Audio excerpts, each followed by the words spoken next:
You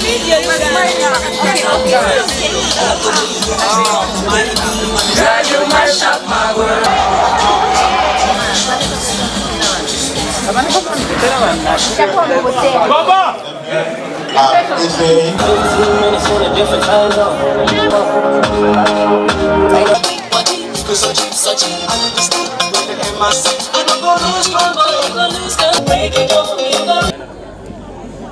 Believe as a collective, as debaters in Africa, we definitely, have the action required to drive change.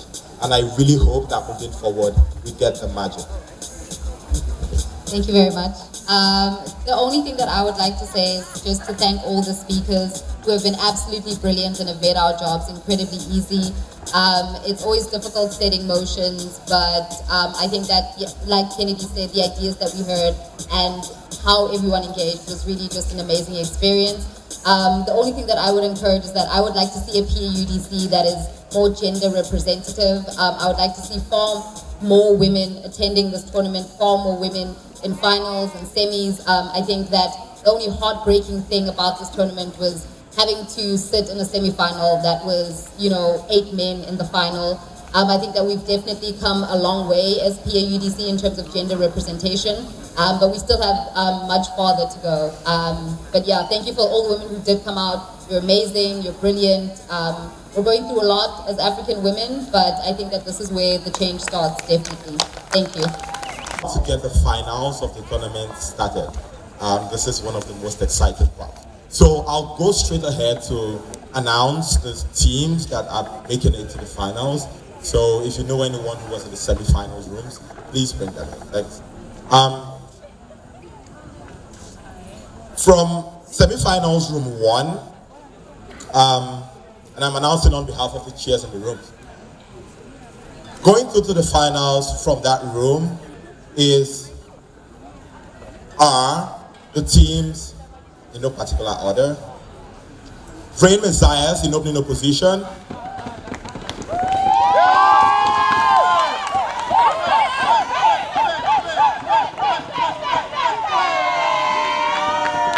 And the Blazers in closing opposition. From semi-final room 2, guys, thanks. From semi-finals room 2, making it to the finals, going through from that room, are Team Clampback and Team Creative Tech Giants. Can reps from each team come forward to pick the ballots?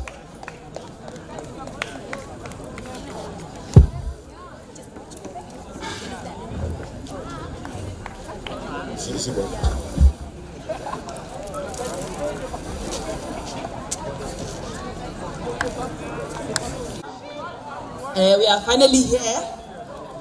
It's closing night. And I don't want to say too much, I just want to get to it.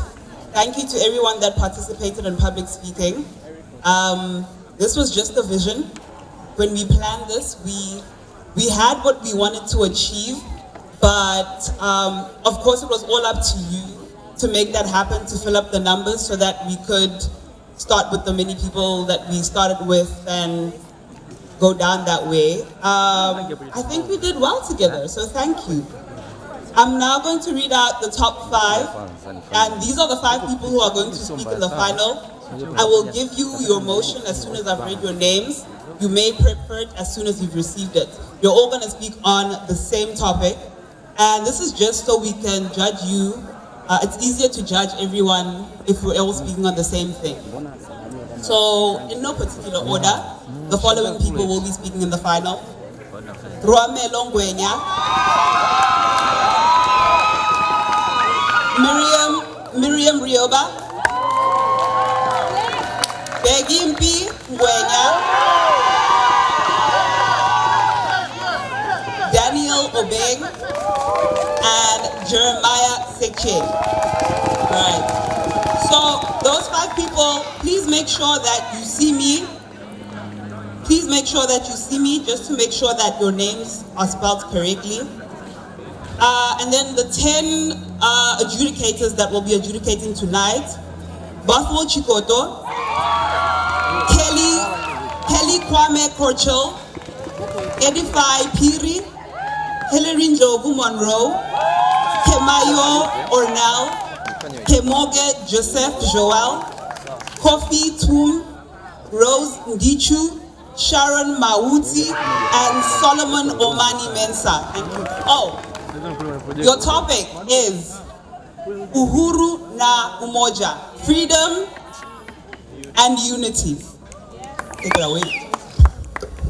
Thank you so much. Can all teams from the finals please come forward to receive the motion? It's the base finals then.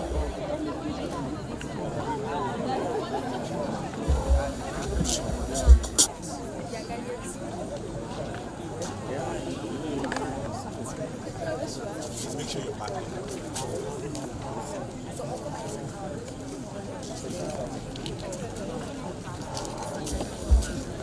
Debaters have received the motion and the debate will start in 15 minutes.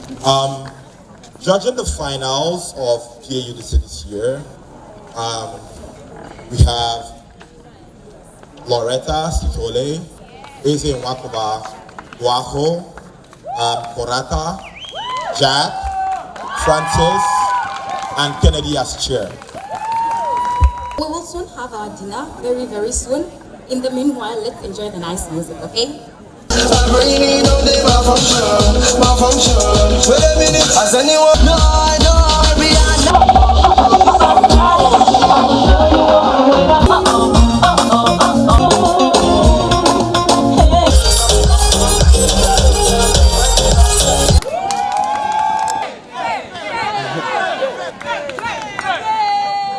Loretta Boajo Korata is. The motion is, this House regrets the notion of Pan-Africanism. On that note, we call the House to utmost order and invite the Prime Minister to open the debate for us.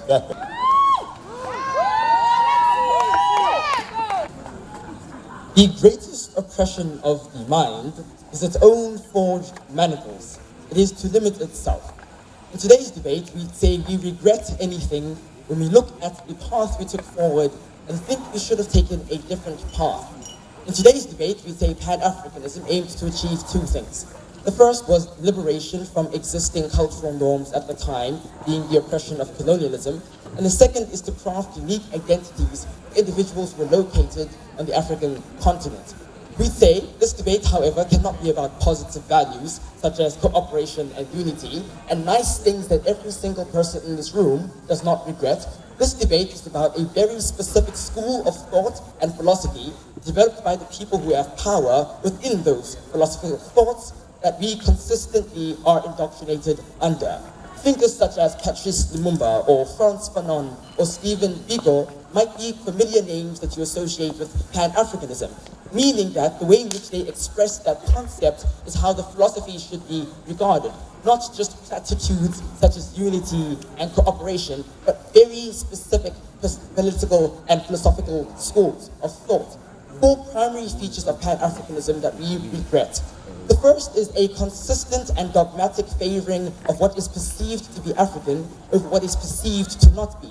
Recognize that the crunch word in that sentence is perception. Secondly, it is the explicit demonization of the other. Thirdly, it is the internal conception of life as a struggle for liberation. And finally, it is the intense and dogmatic beliefs in existing African norms that hinder progress, sort of like how nationalism might exist within a country. The three things I want to speak about in today's debate. Firstly, I want to speak about the concrete dogmatic norms that exist on the African continent and explain why they are linked to the philosophy of Pan-Africanism.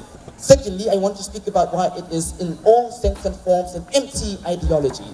And then finally, I want to speak about how we can actually achieve true liberation. The end of my speech is enough to regret the path we took forward.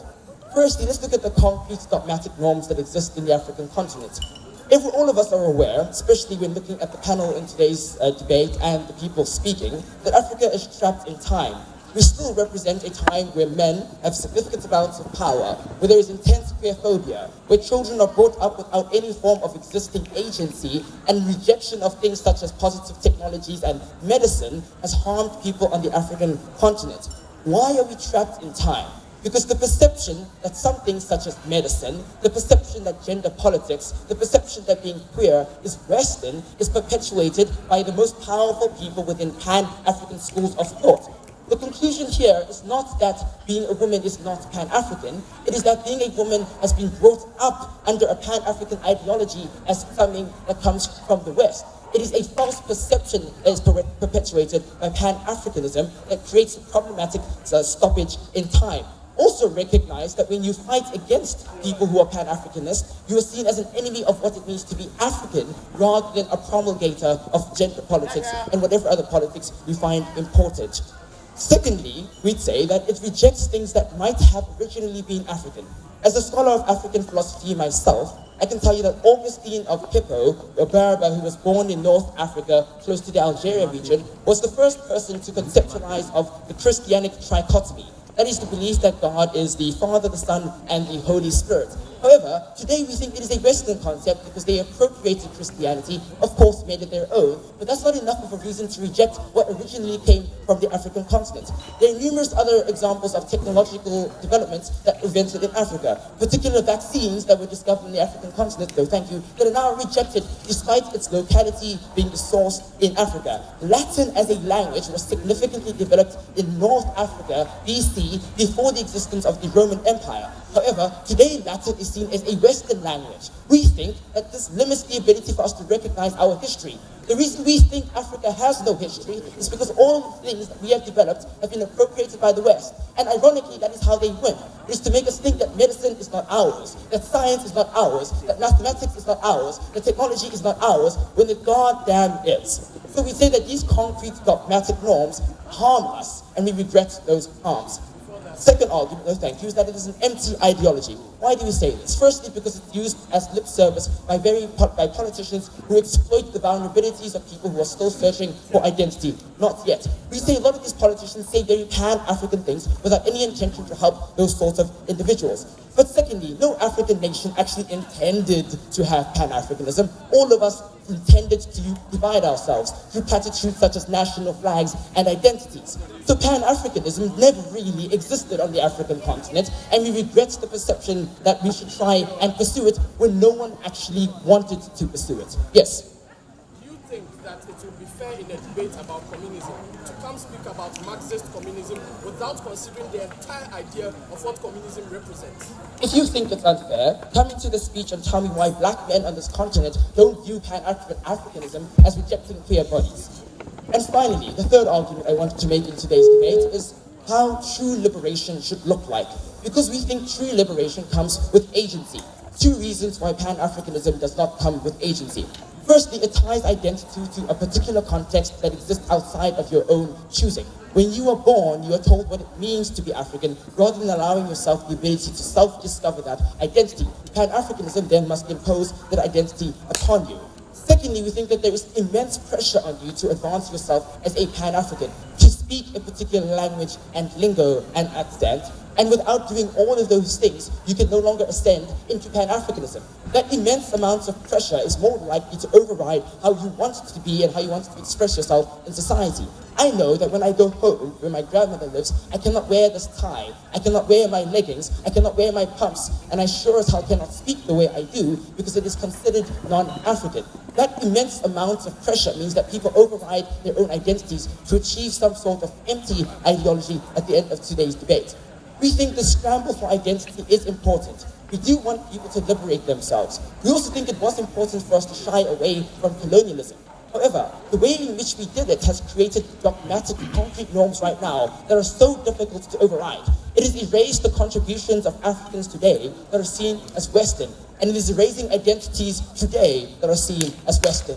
By the time today's debate ends, recognize that the idea that we must liberate ourselves is something we support from opening government, but we sure as hell are not going to do it in a way that chains us again.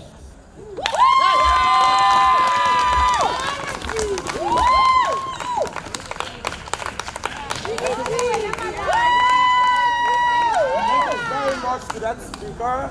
We now turn to the opposition bank for the opposition stage. Yes.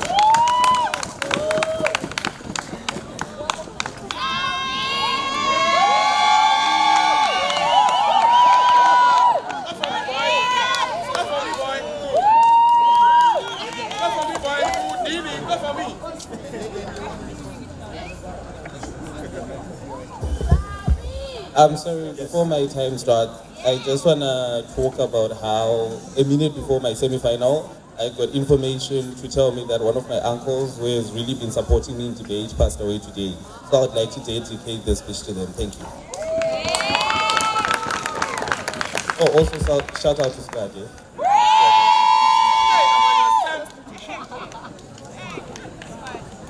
Panel, we think opening government does a huge disservice to this debate when they focus on the harms of an ideology without weighing what the ideal gives to the people. We think this debate is about far much more than talking about how Pan-Africanism has hindered queer community agendas as they talk about, because we think the scope of Pan-Africanism is far much wider than the petty, nitty-gritty practical issues you get from opening government. This is the reason why they get forced. But let's talk about what you get exclusively from OO, which comes from Zimbabwe.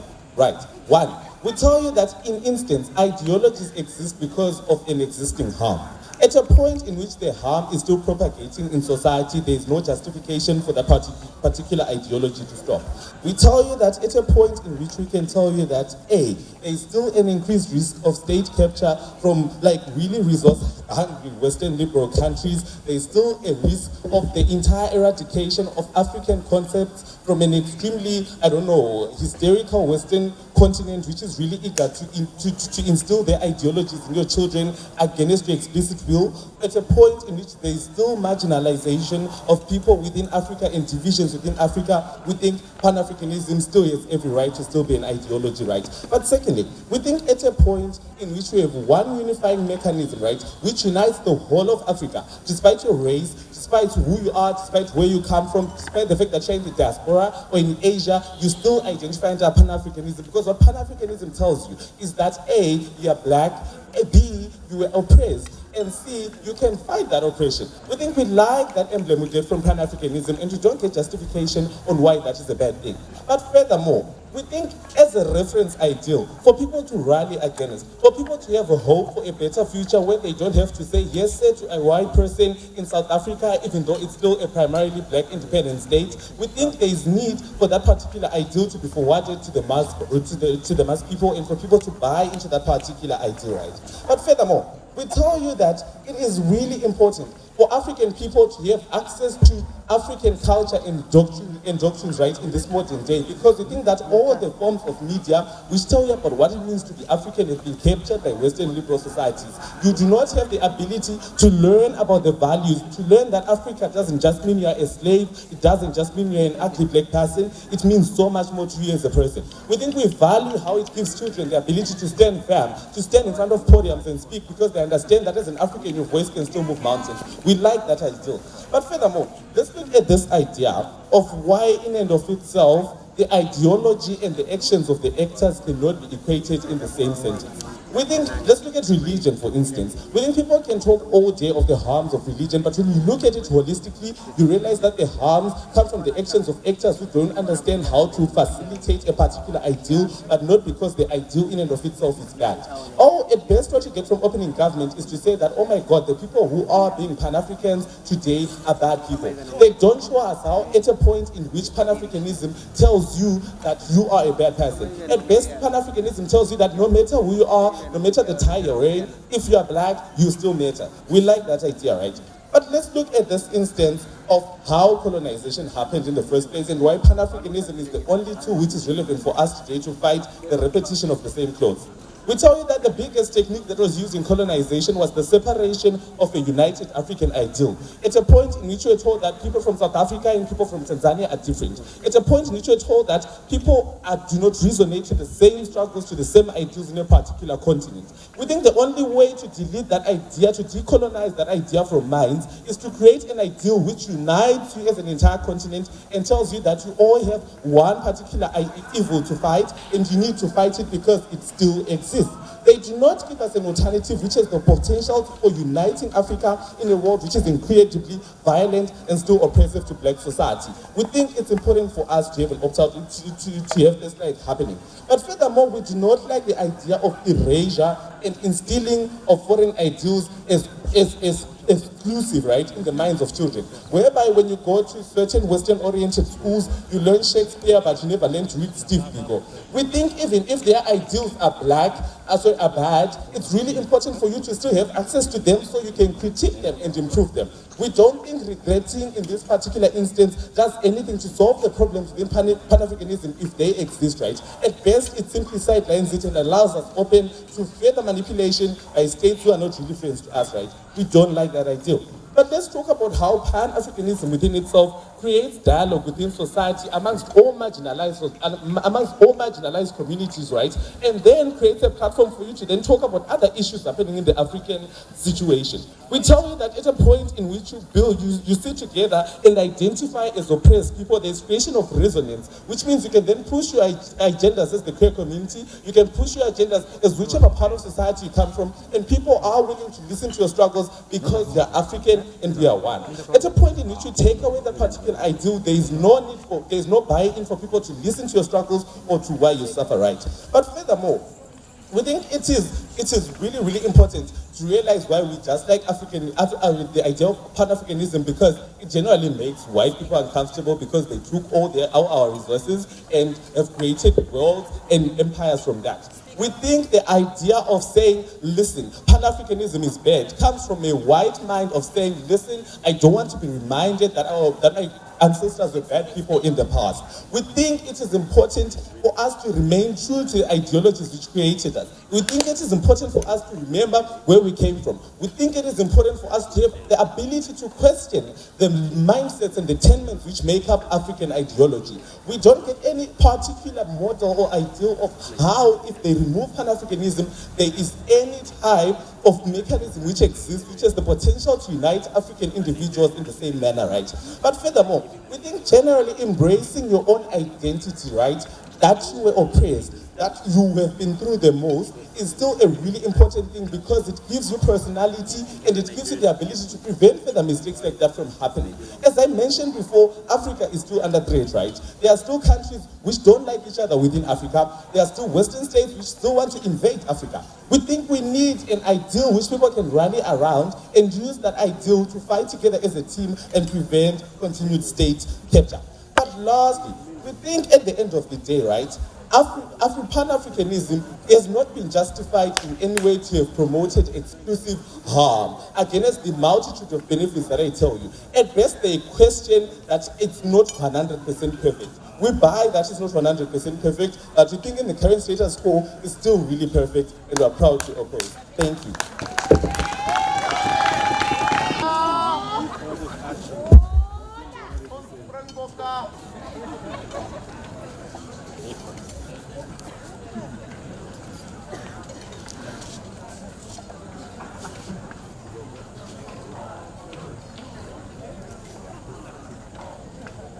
The motion today is this House regrets the notion of Pan-Africanism, which means we must do a weigh up with the consequences and the benefits of the specific ideology.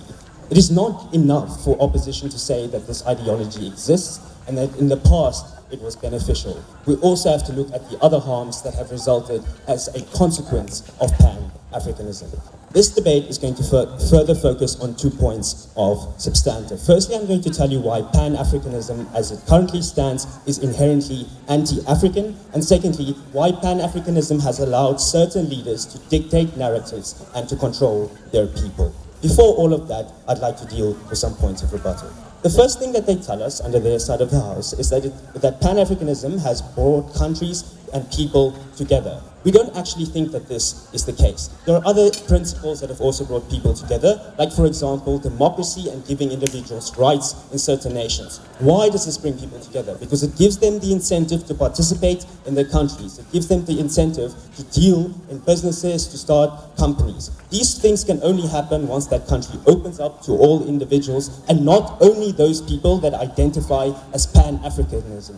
One thing you must note, panel, in this debate is that you don't need to be Pan-African or identify with Pan-Africanism to be an African and to be part of that ideology. Secondly, the reason why many countries were trapped in lots of conflict post-war and civil war is because of empty narratives like reconciliation, similarly tied to Pan-Africanism. It's an empty concept. For example, the only thing that brought real justice to countries was when countries truly interrogated the ills of the past, like in Rwanda when they had the ITRC post-war and ensured that people could truly interrogate the terrible harms and terrible crimes that were committed against them. You must note here that any ideology can be formed against any sort of enemy in today's debate. What opposition need to show us is that Pan-Africanism has specifically been the mechanism by which people have achieved liberation. They can't just say that there's been some sort of, like, Pan-Africanism has helped and it has helped us liberate our minds. They need to show why people exclusively have used Pan-Africanism to progress. The last thing, just another response. If they would like to tell us that people would still be in chains on the African continent, we would say that is false for two reasons. Firstly, colonialism was already in decline at the time at which Pan-Africanism came to the fore. In the 1950s and 1960s, the UK, France, Belgium were withdrawing from their colonies for two reasons. Firstly, because of the advancement of human rights. They had signed certain charters that bound them not to colonize these countries anymore. But secondly, because colonization became increasingly expensive, to uphold these countries, to ensure that they continue as a going concern, wasn't something that was in the interest of these nations. We think they would have been liberated anyway because of the trends that were happening in the world at that time. First point of substantive. Why is Pan-Africanism inherently anti-African? Firstly, we think Pan-Africanism has been stagnant, right? Since the ideology has been born, it hasn't changed much on what exactly it advocates. It advocates exclusion of other ideas and other ideologies. It advocates for the complete advancement of Africa, even if it means harming yourself by excluding other individuals. What do we mean by this? It has excluded a lot of immigrant communities. Because Pan-Africanism has siphoned into nationalism. It made countries more protective of their own borders, even if it meant excluding other Africans from those borders and excluding them from attaining some sort of protection from the states that they were fleeing. This is because nationalism and Pan-Africanism has some inherent ties towards each other that were similar, that we cannot ignore in today's debate. That is creating this identity that is common, even though everybody in Africa doesn't subscribe to it. Firstly, we would say that ideology with things like, you must read Steve Biko in order to be an African. You must dress a certain way in order to be an African. You must speak a certain way, like Siamo said, to be an African. All of these things are were very important in establishing Pan-Africanism and excluded identities as a result. Second point of substantive. Why has Pan-Africanism made it easier to dictate narratives, go to war, stay into power for many dictators? Firstly, the majority of dictators that have established themselves in Africa in the past were themselves Pan-Africanists. Robert Gabriel Mugabe, the staunchest Pan-Africanist you will ever find. And the reason why he was able to stay in power for such a long time is because he continuously advocated the narrative that he is fighting from the outside imposition of democracy. When certain countries wanted to reform Zimbabwe, he could always rely on Pan-Africanism to say that democracy is a Western ideal. The West is trying to change our country. Even though those reforms were legitimately beneficial to the people, and people were suffering as a result. The fact that he slaughtered people in that country was also based on the fact that he was able to propagate empty ideologies. I'll take those things, yeah, sure. What's the alternative for African people? We already talked about democratic principles that have kept African countries together, but we don't need to settle on a specific alternative in today's debate. That is not our burden. We want Africans and Africa in general to define their own ideologies and own identities that is not determined by an ideology controlled by the government or the state. Lastly, why does this mind-forged manacles that Siamo speak about keep people from progressing? Because look, we agree, Africa was the victim of colonialism, but it's the difference between being a victim and conceiving of yourself as a victim. I want to note the comparative between liberated gay people and unliberated gay people. Liberated gay people often have the incentive or the freedom to act in any way possible, where unliberated gay people often don't do such things. What does this mean for this debate? It means that Africa kept itself from developing because it still conceived of itself as a poor nation. It still conceived of itself as a poor entity that needed help from the West, that needed development aid, those sorts of things. And this was inherently stoked on by Pan-Africanism. Secondly, we think true liberation is when you completely rid yourself from any ideology that previously existed in achieving liberation. What we mean by this is that individuals then redefining their identity, starting their countries afresh, starting what they believe is what they should be moving towards in the future. We think that liberation is more than just hanging on to these sorts of ideologies that kept you afloat during liberation struggles. It's about identifying into new ways that are beneficial for the countries in future. I'm very proud to propose.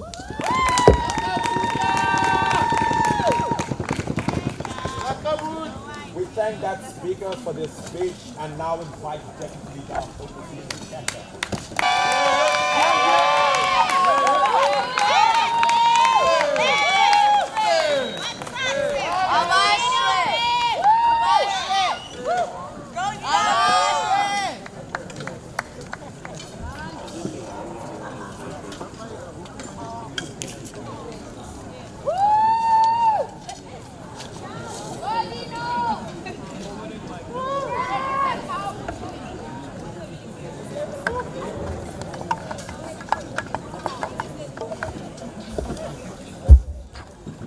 Can I also do a young shout out before I speak?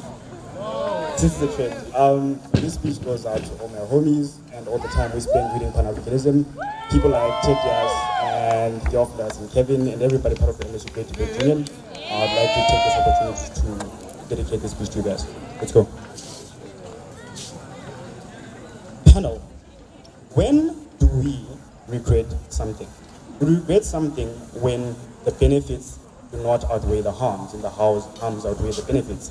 At its core, what opening government does is concede that there is a whole lot of benefits that exist on outside of the house that they can't debate. So let us remove those things from the debate. We think that's unfair. What we tell you from opening opposition is that harms they cry for, like how Pan-Africanism allows people to perceive themselves as poor, therefore go and cry for developmental aid, is a lie. What Pan-Africanism actually says is that black people should not depend on the international community and should collectivize and use their own resources to liberate themselves. We think it goes against everything that Francois argues for. What Pan-Africanism also says is they tell us that Pan-Africanism allowed the stagnation of African philosophy. We think that this is a lie. A lot of philosophical ideologies came out from springboarding from Pan-Africanism. Philosophical ideologies like black consciousness, like African feminism. We think that what Pan-Africanism did was create a space where black people could have conversations philosophically about how to emancipate themselves. What that created was an opportunity for black people in future to understand that they had a place in philosophy, something that they did not have before the creation of Pan-Africanism. So we think that the idea that philosophy was stagnated because of Pan-Africanism is a lie. They also tell us that Pan-Africanism only occurred when African states were becoming independent. This also is a lie. Pan-Africanism began at the beginning of the 20th century under philosophers like Marcus Garvey, way before the wave of African independence, way before the Second World War. We think that these philosophers actually allowed for African countries to become independent by perceiving themselves as united, not as different tribes, therefore necessitating the fighting for liberation struggles together. We think that this was important in the independence of Africa, but I'm pretty sure they didn't read that. They also tell us that things like nationalism are fermented by Africanism. We think that Pan-Africanism and nationalism are two totally different things. Pan-Africanism is about a broader identity that goes beyond borders. Nationalism goes about identity inside borders. We think how you engage in nationalism is the ideology of Pan-Africanism, that don't perceive yourself because of political borders, but perceive yourself as an identity that has been oppressed for decades. We think the engagement of national interest and nationalism is engaged through Pan-Africanism. In fact, the reason why Kwame Nkrumah when his country became independent, funded the independence of Zimbabwe, was because he understood that black interests and African interests went beyond Ghana. And you don't get that if you believe that Pan-Africanism is predominantly nationalistic. We don't necessarily think that is particularly true. They tell us about the idea of dictators. We think that there's a difference between political economy and philosophy. We think that philosophy is something that exists beyond political economy. You can't say that socialism is bad because it's an example where someone used socialism to oppress their people. We think that you have to engage the philosophy, not when people mutate philosophy. We think that when people use a Bible or religion to oppress people, it does not mean that religion is bad. It means that people read certain verses to justify the oppression of those particular people. We think that ideology is extremely problematic. We also think that the idea, like they give us of Robert Mugabe, thank God Zimbabwe is in the final. Robert Mugabe was not a dictator. He was framed as a dictator by Western people. We think the ideology of African people defining themselves is what Pan-Africanism stands for. At an instance where African people cannot define themselves or define themselves as a people, as was before Pan-Africanism, you get the invention of the African through white narratives, that a leader who stands up for African, a leader who gives these people land, is always a dictator. We think that is false. We think a dictator is someone who is funded by Western interests and pretends to be a democrat so that he benefits Western liberal ideologies and capitalism. We think that is extremely problematic. What we also tell you is when they come and tell us about things like perceptions, we think that perceptions on blackness can shift. Secondly, we do not do things because they have good perceptions. If that was true, a lot of people would not be themselves here. We do what we do not because of how people perceive us. That is a bad idea. They also tell us that you make enemies of anyone that questions. We think that exists in every space, right? We think the idea that spaces are policed because of particular ideologies, therefore ideology should not exist, would mean that there should be no feminism because they are better women. It means that there should be no queers because they are better queers. We think the policing of identity exists within every philosophy, therefore just stating that spaces are policed is equivalent to the philosophy being bad is extremely problematic, right? We are also told about things like distortion of history, that leaders use this lip service. We don't think that this is a justification of the philosophy being bad. It is a justification of why we need to have conversations with these leaders to tell them that that is not Pan-Africanism. Pan-Africanism at no point says be a dictator. Pan-Africanism at no point says don't develop your people. Pan-Africanism at no point says kill your own people. What Pan-Africanism does say, however, is you might be Hutu, they might be Tutsi. The reason you perceive yourself as two different people is because white people told you are that way. Be united and stand together and fight against the enemy that wants to divide you from within. And that is how colonialism oppressed black people, diva black people. What we say on our side of the house is all the harms they argue exist from Pan-Africanism would exist without. We don't think that queerphobia exists because of Pan-Africanism. That would be a lie. We don't think that anti-feminism exists because of Pan-Africanism. That is a lie. We think that these things could inherently exist without the existence of Pan-Africanism. Opening. We don't regret textbooks. Please tell us why the social reality of Pan-Africanism is great, not just what you read in a textbook. We think philosophy is an idea. What people choose to do with the idea is what you're arguing for. So we don't regret the idea because there are instances when the idea has benefited. The instances which you argued for about fighting colonialism, about creating a national identity beyond national identity that benefits a lot of Africans. What we tell you from opening opposition, which would definitely win us the opening half of the debate, is firstly, philosophy exists dialectically in engaging problems that exist. Pan-Africanism existed because of engaging problems that existed then and continue to exist now. Problems like black people not being able to create their own identity because of 4 centuries of being defined by someone who wants to oppress them. We think that sort of value is extremely important. Secondly, we think that the diaspora was empowered through Pan-Africanism because they were part of broader conversations. They were told, you are not people because your people are not here. We think that being involved as part of the broader conversation of Pan-Africanism is something inherently valuable. Thirdly, we think that the independence of Africa, which they remain silent on, is something that we are really proud of and which would never have happened at the rate at which it did because of Pan-Africanism. As a Zimbabwean, I'd like to thank the Mozambican people for hosting my people during the fight for liberation struggle because of Pan-Africanism, believing that the struggle was not limited to borders. Thirdly, that Africa redefining itself, and fourthly, that you springboard discourse by creating a space for discourse to exist. We think that Pan-Africanism allowed for a space for black discourse to exist, and that is something that is valuable from our side of the house. And then, lastly, the idea that could people who are queer or feminists could not be free if the broader identity of people were not free. So Pan-Africanism frees black people so that queer people can be freed within that particular identity. We still think we get that from our side of the house. From opening opposition, we've never, ever, ever been more proud to.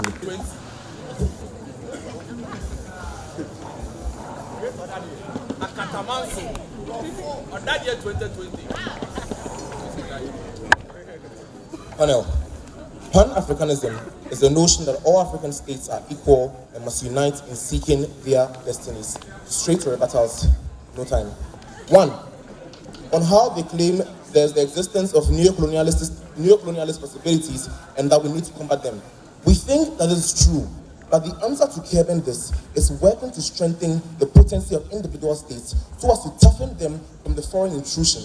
We think even if the AU as a body may want to achieve this, evidently, much more growth has been chalked by the efforts of individual states and not ceremonial abstract ideology that does not in itself work to create growth and leverage against neocolonialism. Evidence the efforts of the AU vis-a-vis individual states over time as regards intrusion foreign markets like China, we think much more growth and development has been achieved by individual states as opposed to using the facade or umbrella of Pan-Africanism. Like evidence being the AU and how it hasn't done much to protect Africa from intrusion as they claim. Next issue on how Pan-Africanism began before colonialism and engagement on the legitimacy of our thoughts. We say 1. Even so, Pan-Africanism gained real ground post-colonialism. A reason why modern Pan-Africanists always allude to post-colonial leaders and post-colonial times as regards Pan-Africanism. A reason why Nkrumah, Malema, and Mandela and the likes are always the icons for such actions. We don't think that characterization is right. Next, OO tries to paint a leeway where they say that they prefer the idea in itself in its true form as opposed to its pseudo forms. Panel, we say we think the idea itself is what fuels all the subsets and deviations, because without it they won't exist. And so we think as long as the idea exists, that's what will fuel the destructive deviations. The thing without it, all these things won't exist. Trash like arguments from side OO. But more importantly, let's talk to you about the basis of Pan-Africanism. On shared colonial history, panel. A genesis of Pan-Africanism is the post-colonial society of Africa, which encouraged African states to form a union to form a union on identity of this occurrence. Example, evidence of how icons like Nkrumah, Mandela, Kenyatta, etc. are always the basis for this. We think that at all times, societies must not form progressive unions which derive basis from backward, past and hateful events which they were inflicted with, since it retrogresses their perspective on the future. Even more is the anti-Western sentiments that come with the ideal which cause Africans to unite against all foreign comrades due to a horrid past. We think even if foreign societies still try to fuel neo-colonialist imposition, it only happens because we allow prospective oppression pair our perspectives to get the better of us without realizing what we can really do with such potential opportunity. So we always assume every action that Africa via the world is always one that will hit the Western powers and getting the better of Africa. We think at all times this is forward by the narrative of always a system of pseudo-oppression that may come about, and we fail them to see what real opportunities we can get because we are always clouded by our judgment on the issue. Next, on how the other bases can be shared geographical location and why we oppose this. We don't think that mere geographical location should determine the formation of unions, especially as location does not necessarily avail the best of opportunity, since nations can better identify with others on the basis of ideology, growth interest, etc. Moreover, it presents backlash against others within common regions who do not want to identify with neighbors. As why? Because they are seen as enemies of integration without considering the unique reasons for which they choose not to, which may inhibit growth. I think Pan-Africanism thus creates an enemy of other states who may not want to identify with this within the common geographical location, because we fail to see why indeed they may not intrinsically have a reason to want to join it, use their own interests, which we really must consider as a continent. But more importantly, why we oppose this. 1, how it forms a distraction and underutilization of resources. Panel, we say, resources of the already underdeveloped continent are constantly pumped into developing institutions of politics like the AU, which have barely gained much for the continent with respect to the amount of resources that have been pumped into it. Example, Kwame Nkrumah of Ghana pumped lots of resources into the liberation of African states and to fuel growth. Yet as of now, the investment has not yielded to breed the unity that Nkrumah sought for. We don't think the aims of unity like that have been achieved by Pan-Africanism. We don't think we should go on doing so because it's like a point box water into a basket. Same way, many states will complain of the annual visit to the AU as a political Pan-Africanist body. We don't think pumping resources like into those bodies of Pan-Africanism have yielded growth. Next thing, on the exacerbation of division. Why do we argue this? The underlying element of Pan-Africanism is the united black against the white community. That is why existence in Africa now is an evidence division of color. Reason why the white minority in South Africa is always tagged as exclusionist, because intrinsically we do not consider them a part of us. It's the same reason why Northern Africa, which is predominantly white, is in the same situation with the rest of Africa, because we have allowed the perpetuity of anti-white ideology, which in itself does not allow us people to consider true alignment with us. We think at the fulcrum of Pan-Africanism is an anti-white ideology. It makes us fail to realize that within us ourselves, we have white citizens who need our attention, who need us like to forge ahead. It has created a division between us, which we always tag them to, without realizing that we do not foster an inclusive environment that will in itself allow inclusion and create growth of societies. Next is on the erosion of accountability. What's more, on Pan-Africanism is the basis it gives for governments to write on the need for black unity against whites as a thing to always tie internal challenges to the West.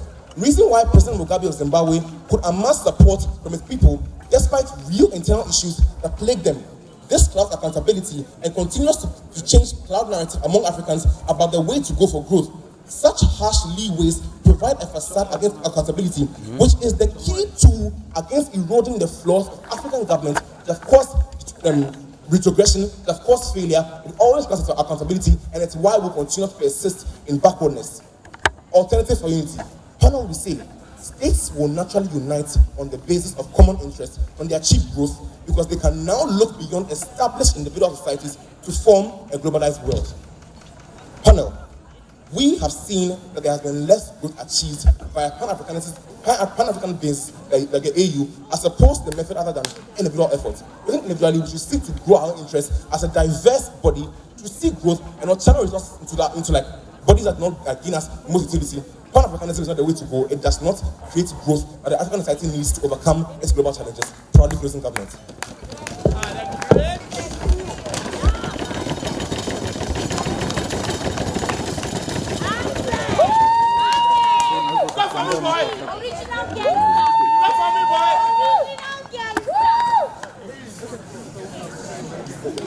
Father of all nations. Father Abraham, Father of all nations. Shout out to my mama, shout out to my papa.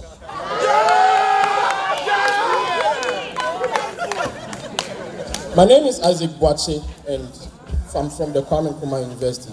And I think it's no accident that my final speech in the Pan-African University Debate Championship is to serve as the last line of defense for Kwame Nkrumah's ideology of Pan-Africanism.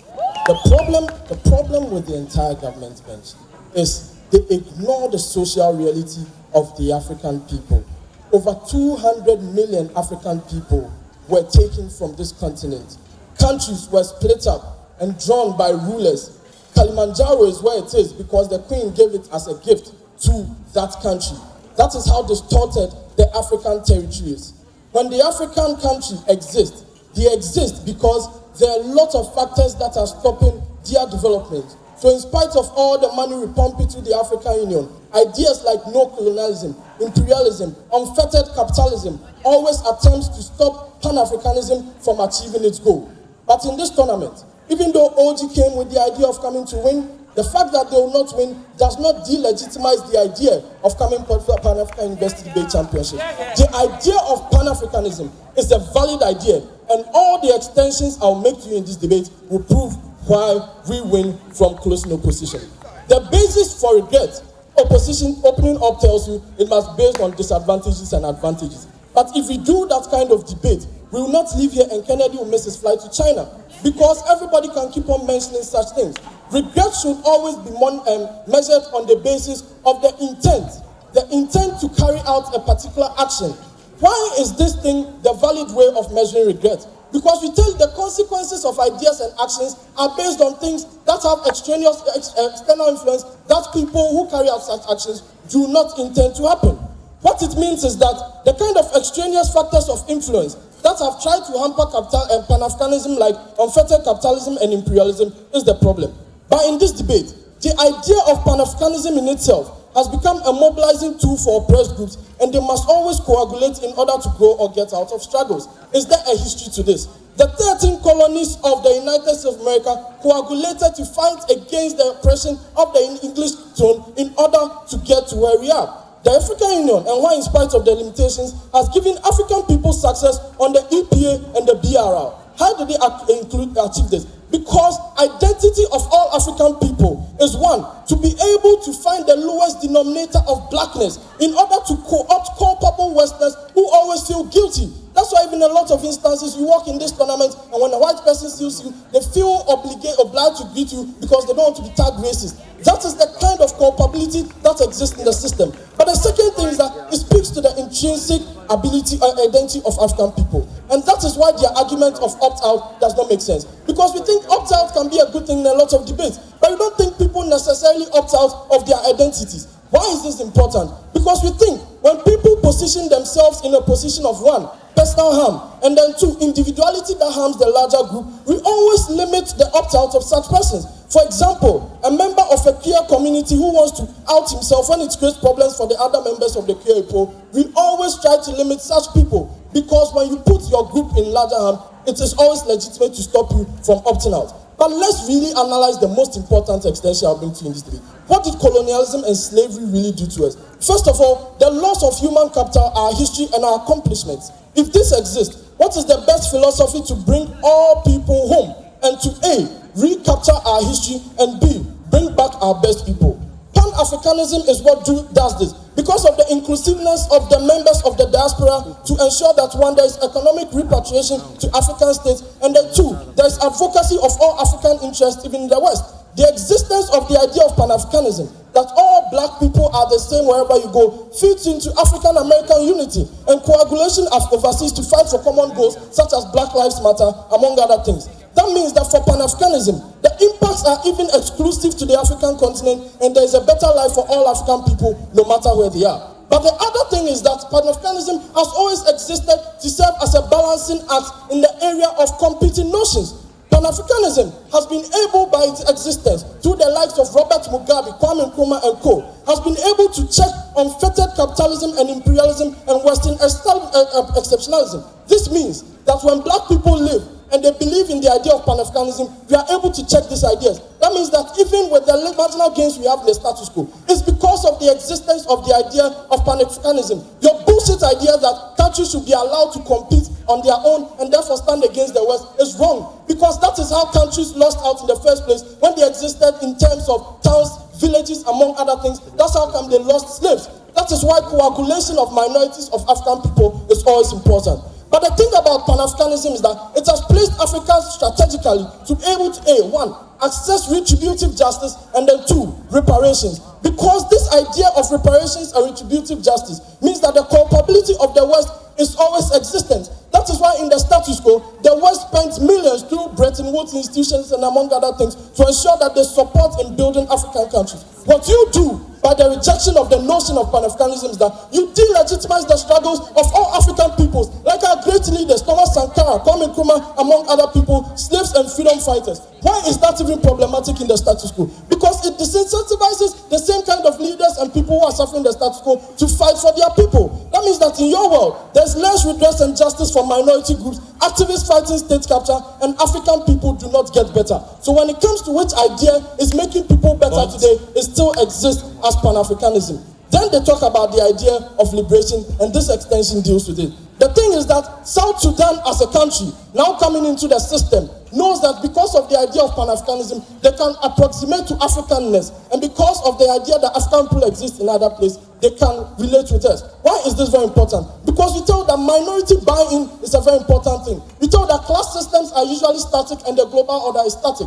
The only way we can knock on the door and shatter all those glasses is by coagulating and being able to ensure that the idea of Pan-Africanism in itself is a self-defense mechanism against the oppression of black people. We tell you that even if Pan-Africanism has not been given as the end, the idea of self-defense in order to protect yourself and the identity is a valid one, it's a moral one. And that is what you fail to understand in this debate. We think that when Pan-Africanism exists to preserve the identity of African people, it is very good and it is very better for them.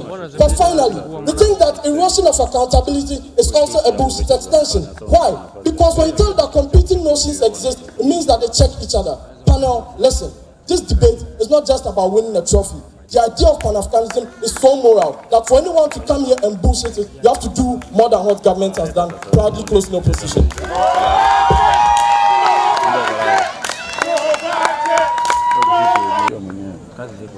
Panel, the only shout out I'll be given in this debate is to the 1.2 billion Africans that have been deceived for decades that Pan-Africanism is the way for development and that the only way that they can unite or that the only way that they can develop as states is to identify with the false narrative of Pan-Africanism.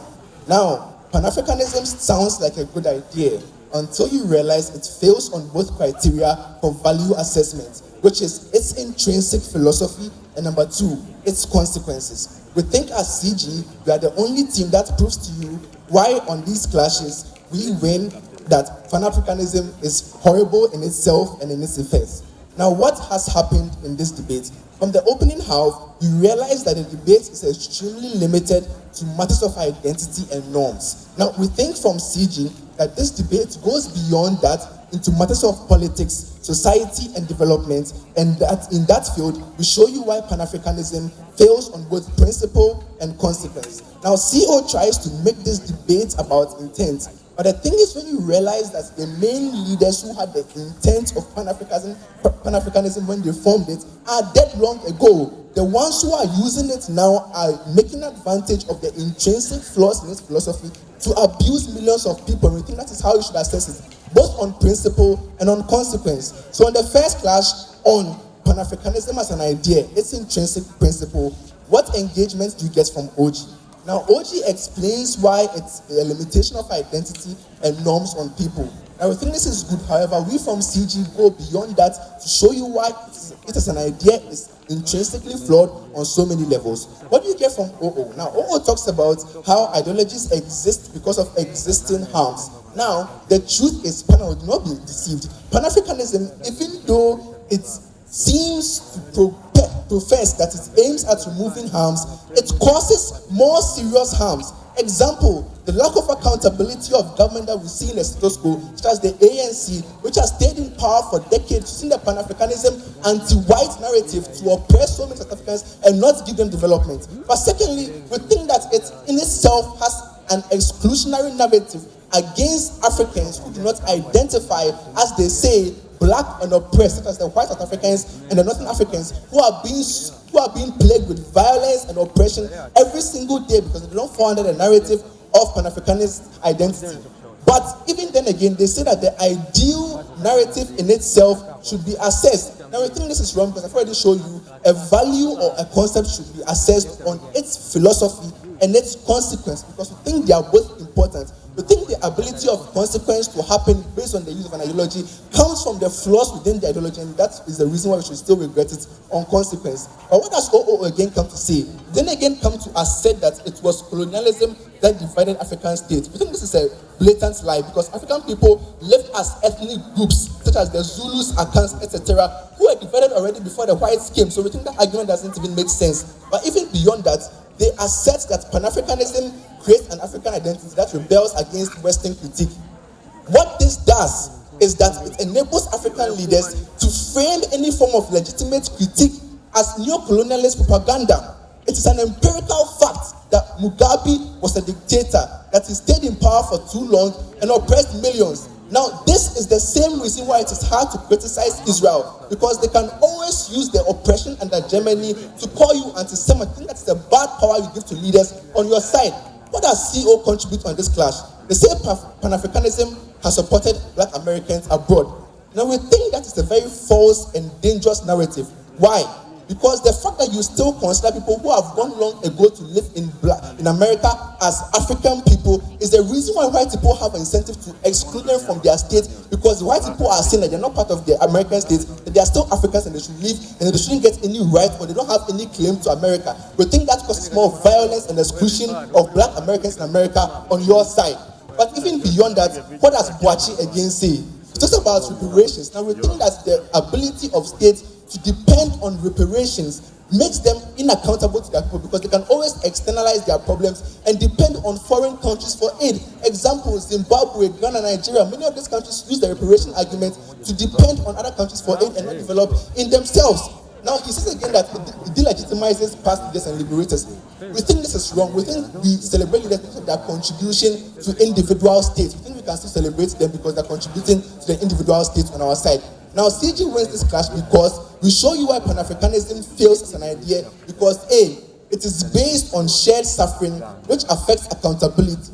Now, because of the visceral fear of slavery and hatred of colonialism, governments use the Pan-Africanist aversion to Western people to amass power and to abuse power. Example, the ANC has used anti-white rhetoric to amass and abuse power for decades in South Africa without creating any real accountability to the people.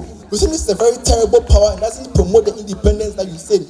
But secondly, it causes exclusion because there's continuous violence against people who don't fall against the Pan-Africanist identity. Example, white South Africans and Northern Americans who are continuously oppressed because they fall out of your black and oppressed criteria. But now again, on the impact of Pan-Africanism, what does OG say? OG says it excludes LGBT people, etc. What does OO say? It causes independence of states. I have already showed you why it causes inaccountability in government, and it causes states to be more dependent on external world and reduces their engagement with Western powers. But even beyond that, CO talks about self-defense. Don't you think self-defense is not really count on our side? When states themselves can defend against the imperialist powers, they can defend against colonialist powers on our side, we don't lose that power. But on our side, Siege, what do we explain to you about the effects? We tell you that it has caused a lot of outward-looking governments. As Solomon explained to you, government that do not care about the point can use the rhetoric that they are saving Africa to steal state funds and invest in other countries because they don't want the people to be accountable to them. But even more, it creates the false sense of security to the people, which makes the governments themselves very oppressive because they're not causing any real change, and they still get to hide under the umbrella of Pan-Africanism to deceive millions of black people that they are doing good things while they are just abusing power in the system. From CG and CG exclusively, we show you why Pan-Africanism in itself is an intrinsically flawed idea, but then again, we show you why it has caused consequences, and the consequences come from its intrinsic idea, and for that reason, I have never been so proud to propose. Thank you.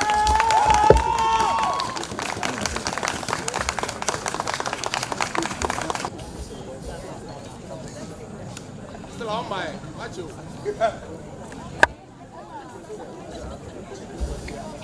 Any idea that promotes human dignity, any idea that tells us that we are better than ourselves is one that we would embrace at any point in time, regardless of what these people say.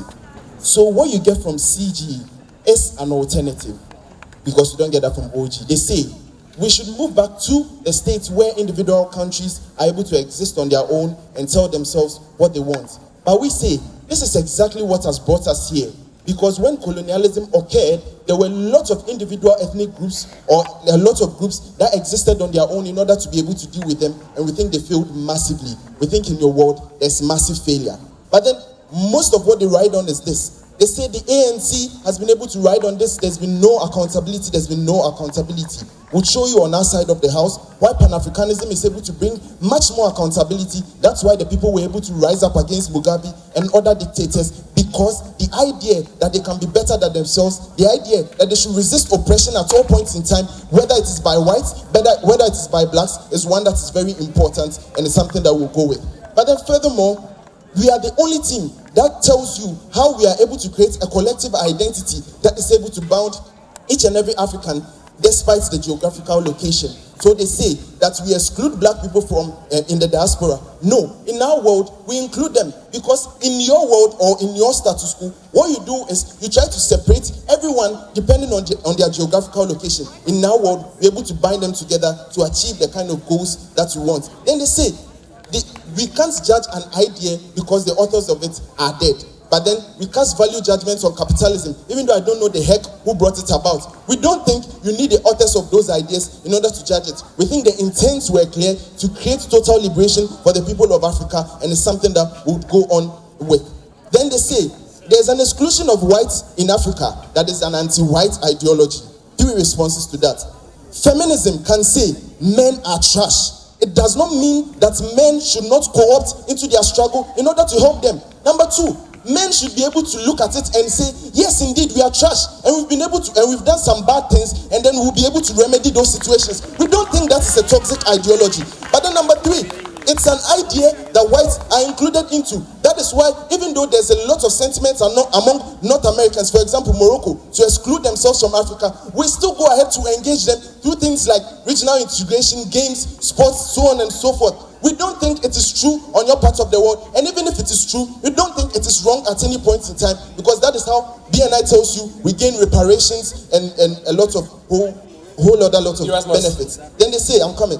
Then they say there are meager resources that are always pumped into a fruitless idea, that the idea that the AU has failed and so on and so forth. Isaac tells you about the numerous benefits that has come along with the idea. We don't think spending money in your liberation is something that's very important in this debate. Then they say there's a backlash against neighbors who are seen as enemies of this. He gives you analysis on opt-out, where he says that when you opt out of a group and it's going to cause immense suffering or immense harm to that group, we are legitimate to limit that opt-out option. But then there's no further analysis on this. It's just a statement that they throw in there. They don't give us examples of how this has happened. We don't think this is true, even in its entirety. But back to OG. OG says that this idea has never really existed, but then they regret it. Like, I find it hard to draw that conclusion. But then they say, this is what they say: we tend to reject things that before then was African. But then they also go ahead to say, you know, you can be African without having to be Pan-African. We don't think those things are very consistent. We don't think those things are relevant to the debate. But then, secondly, we say, when there's competition with other oppressive ideologies, then we think it's very important. So you can say the AU is losing on that front, but we think we would have been worse off if we didn't have the idea of Pan-Africanism and how we should rise up against oppression. We think that in itself is very important. They said that colonialism was on the decline at the time of Pan-Africanism. But then as at that same time, there were efforts to dethrone leaders like Kwame Nkrumah and so on and so forth. The US was planting puppeteers in countries and trying to impose imperialism. We think those things were on the rise, even if you say colonialism was going down. But then they say Pan-Africanism hasn't changed, hinges on exclusion, and I've already told you about how that's not true, because you can't say, let's follow an idea that includes every African and say, oh, we exclude every African when we follow that idea. We think it doesn't make sense. Then they say there's the tool used by dictators. I've already told you how Africans can use that as a tool to overcome every form of dictatorship. Then they say true liberation comes when we rid ourselves of every idea, especially the ones that come at liberation. We don't think that's very true in its essence, because he told you about how Pan-Africanism has been able to morph in order to deal with relevant and current problems. Therefore, it's a thing we must do. But then 3 things I'll talk about in closing before I go. Let me take you. Okay. Name one. You are wasting my time. Pan-Africanism as an idea that encourages human dignity and as a pro-relevant tool. So, for example, a lot of Africans were saying education is a non-African thing and it's something that we should not do. But we said the black man can get better, the black man can be equal to the white man, the black man can also have mass storage of knowledge, and that is how come we were able to get and spread education. It means that this is an idea or two that can be used to engage almost everything in society. It means there's hope that one day in the future we can tell the LGBT community that you are African, that you are part of us, and it's something that we can do or something that we can gain for. Number 2, we say this is a metric by which which we gain reparations. So you say we are anti-white and then we are always backlashing them. But we think this is the measure by which we gain reparations and we access retributive justice, and it's something we must do. But then secondly, as a wave, and Pan-Africanism has come as a wave and a collective identity to co-opt into in order to mobilize your people. So for smaller countries starting up, like for example South Sudan and so on and so forth, who don't have clear national identities, these are things that they can co-opt to in order to seek allies and in order to seek help. We think that's also very, very important on our side of the house. But I've already told you about how when we tell ourselves that we are better at any point in time, we are more important. See, the importance of having a collective identity for a very heterogeneous society and for people that are scattered all across the world by the ills of slavery and colonization is very important, because we're able to mobilize the members of the diaspora, we're able to seek economic integration and reparations. We think all of these are important. But lastly, why do we regret something? The intent and the circumstances always matters, and that was something that was missed in the opening, and we are the only side that was able to give you that. So we told you about moral intent, self-defense, minority buy-in, and the balancing act of competing interests from other nations. We've never been this proud to win this trophy. Go for me, boy! Go for me, go for me.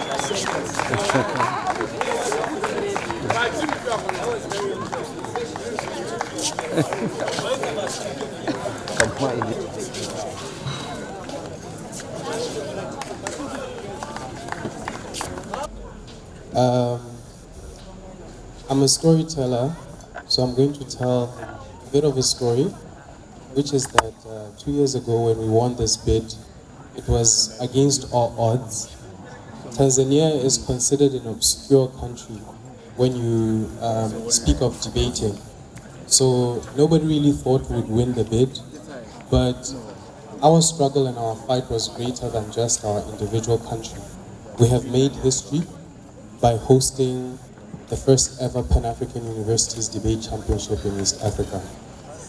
I think that deserves an applause. It has been hosted everywhere else except from East Africa and Northern Africa, and I think this is what it truly means to spread debate across Africa. I would be amiss if I didn't end my speech by thanking every individual institution that made it to this particular competition, because really without your support, really without your being here, there would have been no competition. I'm going to start first of all with the country of Botswana, the University of Botswana, who are the founders of the Pan-African Universities Debate Championship and also hosts again in 2020.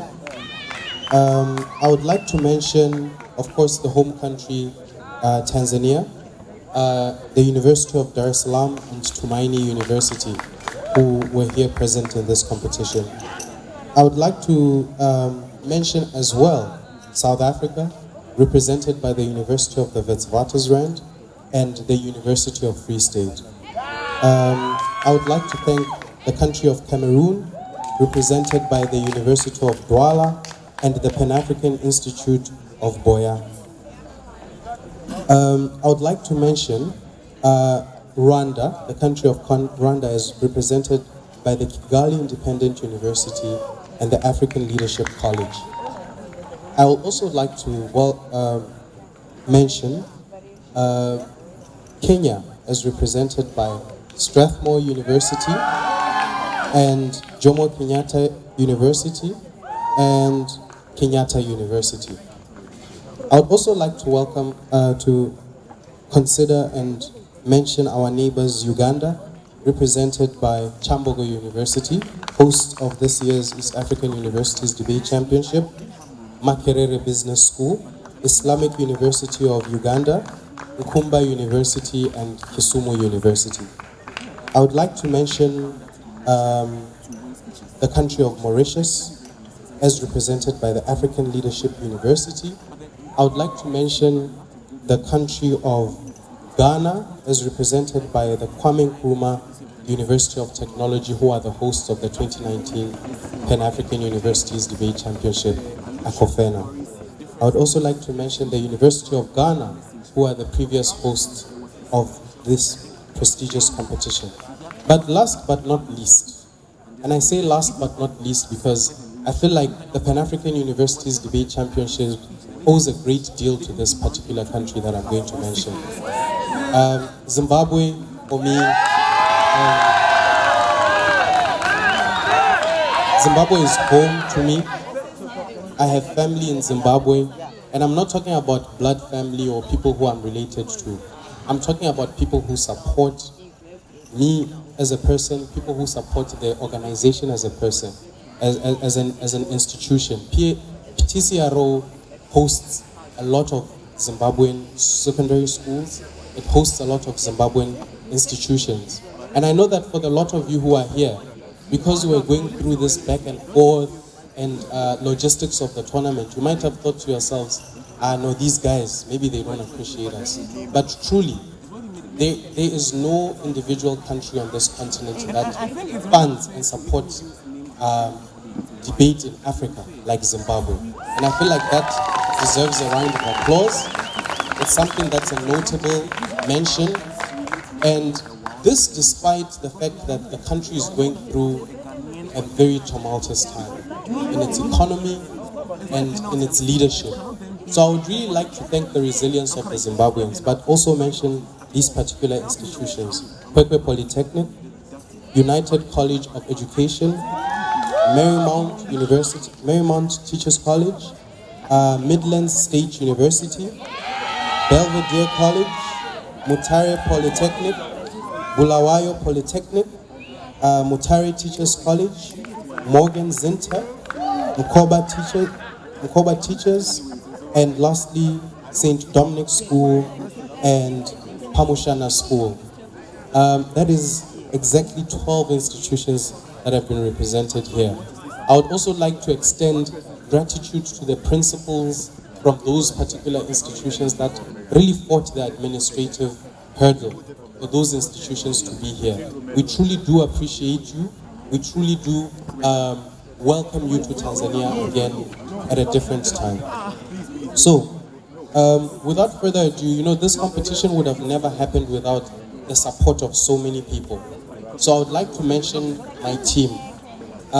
Right from the top, Fanuel, who was tournament director, alongside Sharon Itimisi from the Kenya National University, the Kenya National Debate Council. I would like to mention Immaculate Batulain, who fought very hard to make sure that everybody is comfortable. I would like to thank Rose for playing a part in equity. I would like to thank Blessing, who has really been the backbone of this competition. I would like to thank Tony, and I would also like to thank Tekla and Rukia, who have also been instrumental in running of this competition. Last but not least, of course, I would like to thank our volunteers, led by the young lady Maya, who has been amazing throughout the entire competition and making sure that this competition is a success.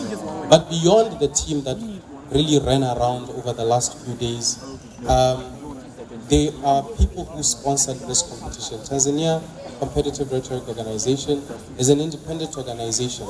So we really rely on the backing of sponsors and donors to run events like this one and other programs.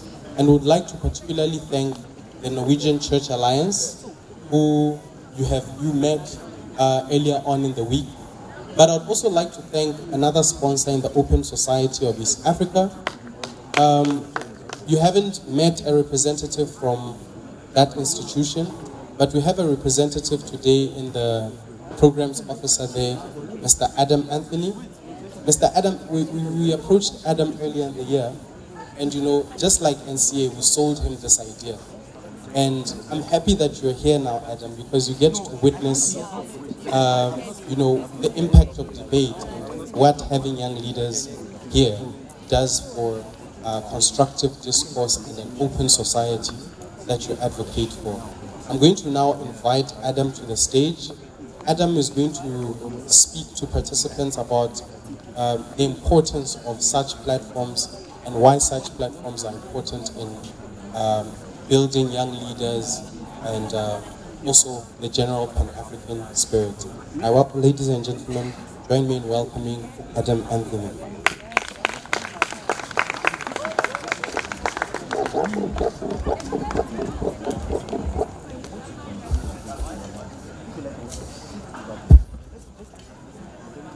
Good evening, ladies and gentlemen. Good evening.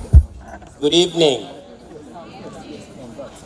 So I understand at this moment I am the one person standing between you and the announcement of winners.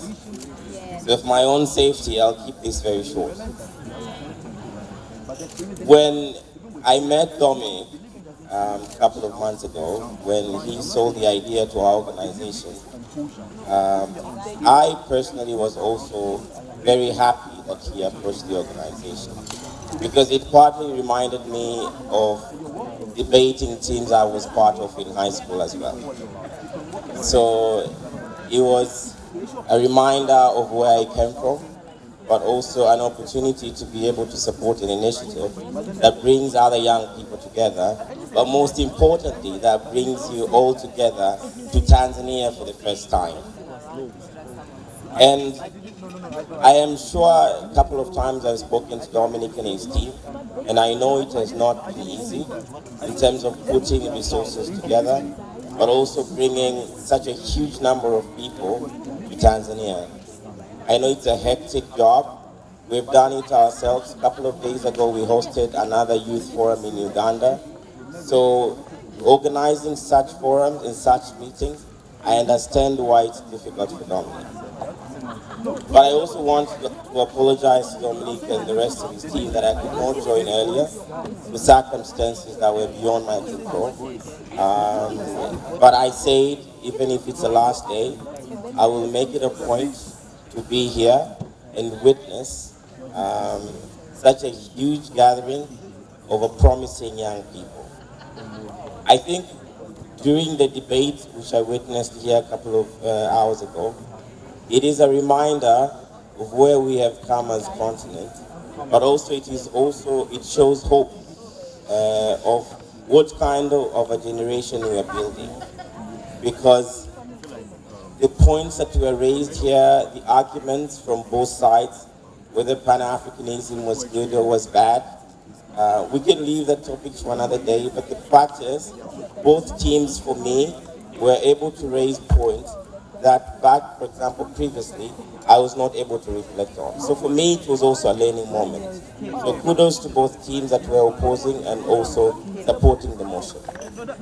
But also especially for the last, what you call public speaking, I'm not sure if it's a competition or championship or whatever that is, for the last part of the debate, where we had 5 champions, I think the art and the energy and being able to present ideas in such an artistic manner, I think it was also very informative and fun for me. Like I was able to learn in a fun way. So I want to congratulate Dominic and the rest of your team.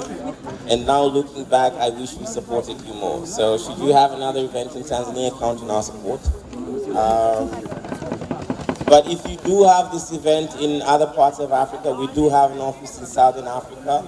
We have an office in West Africa, so whichever the countries are hosting next, whether it's in West Africa or in Southern Africa, we do have offices in those countries as well.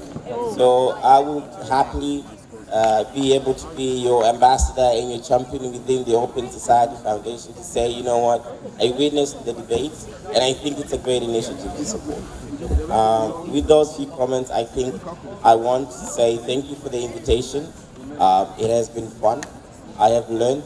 And I think our investment has gone to such a great cause. And I wish you all the best. Thank you very much. Please, another round of applause. Ladies and gentlemen, I would be amiss not to mention the final institution for such a valued country that came to this competition. The institution in Morgenster Teachers College. Can everybody give them a round of applause? Such things when you're writing down sometimes you do omit, but omission gave them an opportunity to be mentioned honorably. Last, of course, but not least, I would like to also thank Windhoek for sponsoring this night and helping us, in providing a good experience for participants tonight. Very quickly, Immaculate, I would also like to just welcome the convener of 2019 Pan-African Universities Debate Championship. And just give you a 2-minute speech about the value of this and what Ghana has in store for you next year. Thank you very much. I hope we would have to make this announcement when we're less nervous. Basically, we first of all want to thank the team that has made this tournament successful. And I think we should give it up for them because Dominic and his team have put together a great show, in spite of all the limitations that could possibly exist. But next year we are all coming to Ghana in December 2019. The tournament is called Convenor, and we are welcoming everybody back home to the home of Pan-Africanism, that is Kwame Nkrumah University of Science and Technology. Basic details will be given out after this tournament because we also didn't want to compete with the tournament for publicity space as far as I was concerned. So it's well in order that after the ceremony closes, that's when we release information.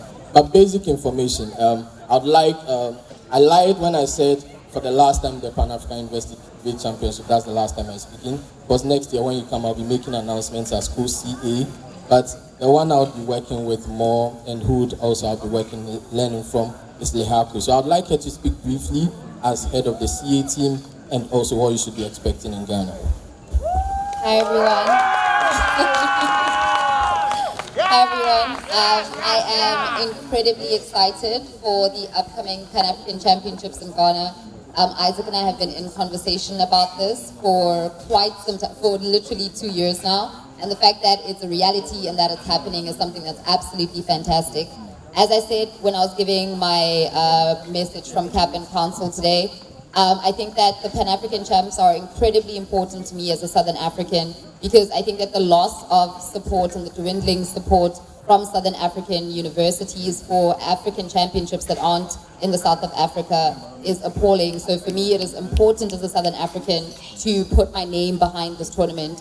I think that the quality of the final that we saw today is just a testament to the amount of talent that we have at this competition, the amount of talent that we have on this continent. I think it's unfortunate that the teams that were speaking here today at the highest level, some of them who are going to Worlds in less than 2 weeks are going to be looked down upon and they're going to be screwed over because they don't look or sound like the Europeans you're going to see.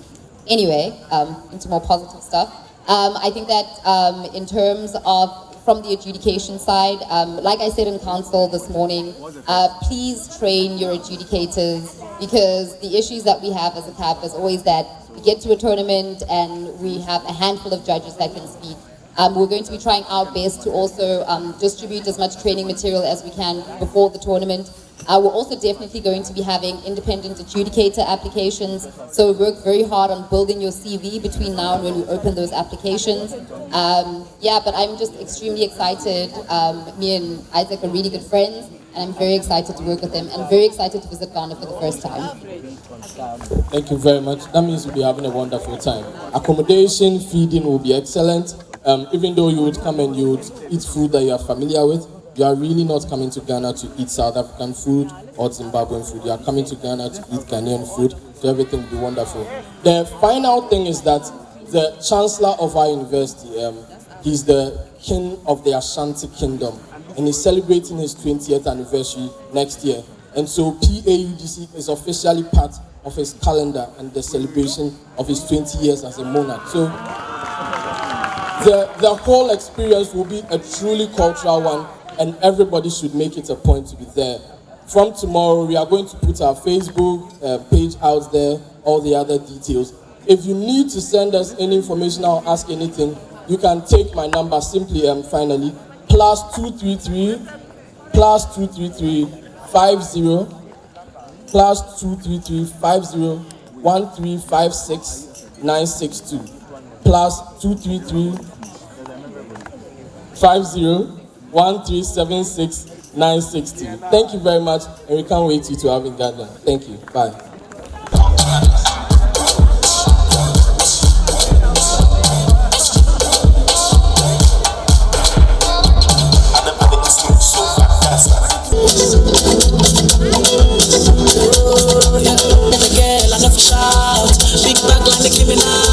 Anytime she turn around,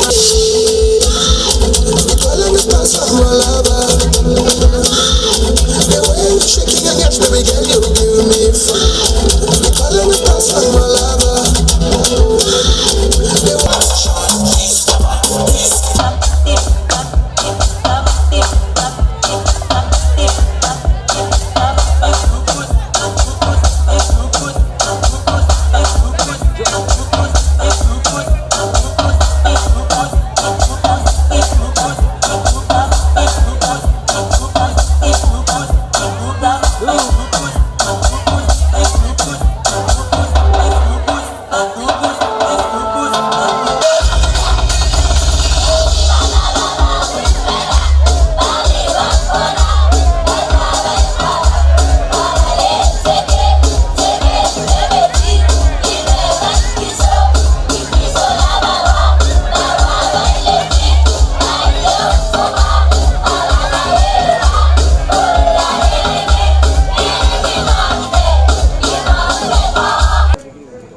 Do I have everybody here?